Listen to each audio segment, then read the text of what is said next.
आने वाली एकादशी इंदिरा एकादशी।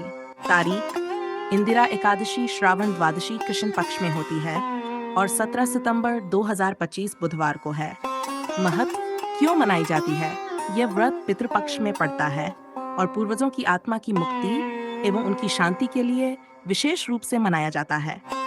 कहा जाता है कि जो व्यक्ति इस व्रत को पूरी श्रद्धा से करता है वह अपने पूर्वजों को पापों से मुक्त कर दिव्यलोक प्राप्ति में सहायता करता है। पुराणों में इससे तुल्य पुण्य फल, श्राद्ध क्रिया, अश्वमेध यज्ञ जैसे महायज्ञों तक प्राप्त होने की बात कही गई है। संक्षेप सारांश, विषय विवरण। व्रत का उद्देश्य पूर्वजों की मुक्ति और शांति हेतु व्रत। धार्मिक महत्व पितृ शांति, पाप नाश, मोक्ष और अश्वमेध तुल्य फल। इंदिरा एकादशी व्रत कथा एक समय की बात है। सतयुग में इंद्रसेन नामक राजा राज्य करते थे। वह बहुत धर्मात्मा और विष्णु भक्त थे।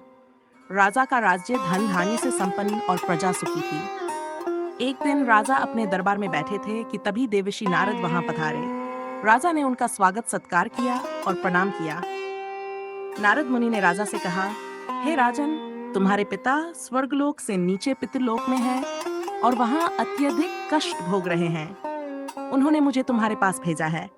यदि तुम उनकी मुक्ति चाहते हो तो आने वाली पितृपक्ष की कृष्ण पक्ष की एकादशी इंदिरा एकादशी का व्रत अवश्य करो और उसका पुण्य अपने पितरों को अर्पित करो। राजा ने नारद मुनि के निर्देश के अनुसार संकल्प लिया। इंदिरा एकादशी के दिन उन्होंने श्रद्धा और नियम पूर्वक उपवास किया। अगले दिन द्वादशी को उन्होंने ब्राह्मणों को दान देकर व्रत का समापन किया और पुण्यफल अपने पिता को समर्पित किया।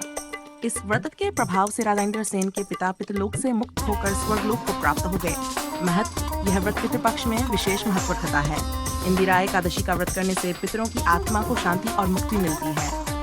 स्वयं व्रती को भी पुण्य, पाप नाश और मोक्ष की प्राप्ति होती है।